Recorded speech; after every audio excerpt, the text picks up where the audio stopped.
থাকা সত্ত্বেও তুই কি লেগে বিক্রি করতো সেটা? ওরে বাবা, আমি তো হ্যাঁ হ্যাঁ 8টা বাইক। আচ্ছা 8টা বাইক কর, 8টা বাইক কর, ভাই আপনি ধরে বাইক করুন না ভাই 8টা বাইক কর, ওই যে বাইক কর, বাইক কর, তোর পাল্লে তো 8টা বাইক কর। এই যে দেখ এই অবস্থা তুই কি তুই চুল কাটতে এত চিন্তা করছেন? তুই তো পুরানো নাটক, চিন্তা করছেন? তুই তো পুরানো তো নাটক, তুই নাটকটা করতেছিস কি লিখে? হ্যাঁ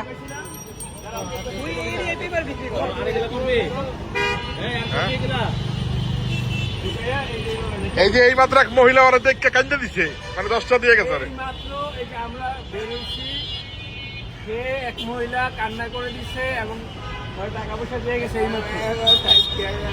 দেখে এই ছেলে একটা হাত নাই, একবার দেখেন হাত নাই। এখন কি হবো? এটা কি তোরা পুলিশে দিয়ে দিব নাকি কি করবো? আমি চুরি করলে বাবা, চুরি করলে পুলিশ দিও। না সেটা ঠিক আছে, তোর তো হাত পা পুরা কাটা, তুই কি চিন্তাই করো? চুরি করে না, চুরি করি না বাবা। আল্লাহ চুরি করে না।